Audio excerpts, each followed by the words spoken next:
అండి, మీరైతే ఎలా ఉన్నారు? నేనైతే చాలా బాగున్నానండి. ఎప్పుడులాగా కాకుండా ఇలా ఒకసారి ట్రై చేయండి, చాలా ఇష్టంగా తింటారు పిల్లలు కూడాను. ముందుగా అయితే కుక్కర్ అయితే పెట్టేసుకున్నాను. కుక్కర్లో ఆయిల్ వేసుకొని ఆయిల్ మరిగాక వెల్లుల్లి, ఉల్లిపాయలు, ఎండుమిర్చి ఇవన్నీ వేపుకున్నాక పోపులు అనమాట, పోపులు వేసుకున్నాను. శనగపప్పు, వేపిన శనగపప్పు, ఆవాలు, జీలకర్ర వేసుకున్నాను. దాని తర్వాత కరివేపాకు అండి. ముందుగా కందిపప్పు కడిగి పక్కన పెట్టుకున్నాను. తాలింపు పప్పు అండి, నేను మా అత్తయ్య గారి దగ్గర నేర్చుకున్నాను, చాలా బాగుంటుంది. పప్పు కూడా వేసి ఒకసారి అయితే కలిపేసుకోవాలి. కొద్దిగా కలుపుతూ ఉన్నప్పుడు మంచి స్మెల్ అయితే వస్తుంది. కొద్దిగా పప్పు వేగాక మంచి స్మెల్ అయితే వస్తుంది, చాలా బాగుంటుంది అనమాట. ఒకసారి ట్రై చేయండి. అంటే అస్తమానం పప్పు ఉడికాక పోపు పెట్టాకంటే ఇలాగ పోపులో పప్పు వేసి వేపేసాక చాలా టేస్ట్ అనిపిస్తుంది, కొత్తగా అనిపిస్తుంది అనమాట.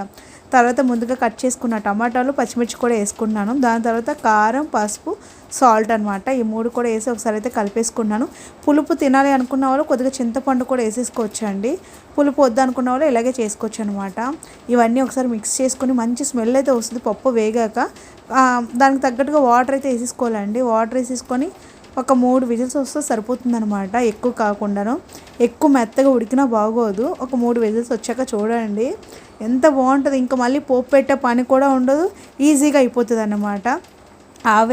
ఆవిరికి ఫోన్ అంతా ఇది అయిపోతుంది అనమాట, అది దగ్గరగా ఉండి పెట్టడం వల్ల.